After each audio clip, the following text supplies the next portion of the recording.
Le Seigneur Jésus-Christ est notre véritable grand berger. Jean 10, 11, 14. Hébreux 13, 20. 1 Pierre 2, 25. Sur terre, il y a beaucoup de soi-disant bergers.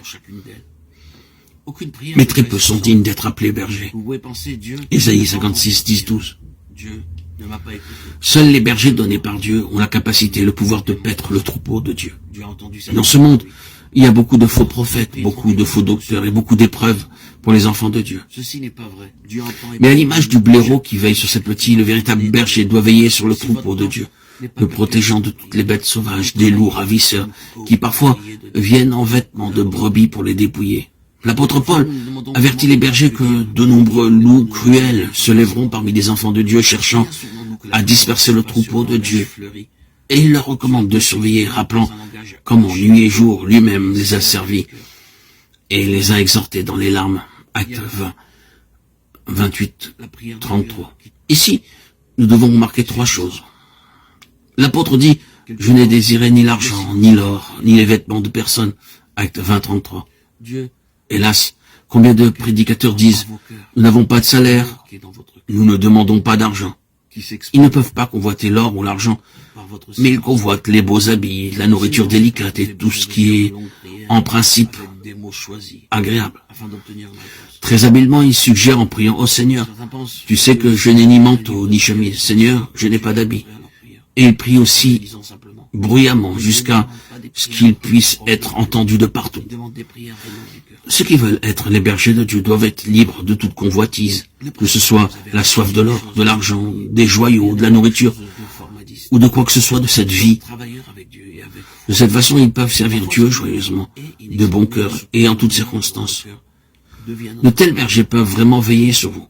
Mais les autres bergers en sont incapables. Ils nous apportent division et conflits. Tout ce que Paul recevait, il le partageait. Il déclare, il y a plus de bonheur à donner qu'à recevoir. Il travaillait de ses propres mains pour tous ceux qui étaient dans le besoin. Nous pensons que, en tant que prédicateurs, on nous doit tout et que tout ce que nous recevons doit aller dans notre poche.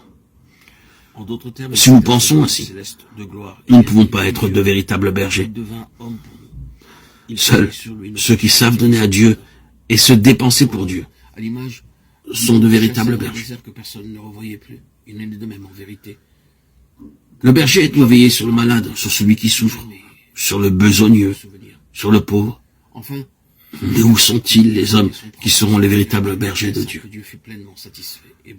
Nous avons besoin de prier. Oh Dieu, donne à ton Église de véritables bergers qui, à l'image du blaireau avec ses petits, veilleront sur nous. Alors vous serez protégés et gardés de toute bête sauvage. La dernière couverture qui recouvrait tout le sanctuaire était une couverture de peau de blaireau. Elle recouvrait le tabernacle dans son entier. Le blaireau est réputé pour être extrêmement vigilant envers ses petits. Il est constamment sur ses gardes et ne permettra à aucun animal de s'approcher pour les attaquer. Ainsi, par la couverture de peau de blaireau, nous apprenons une leçon supplémentaire, à savoir que notre Seigneur veille sur nous comme l'aigle sur ses petits. Deutéronome 32, 11, 12.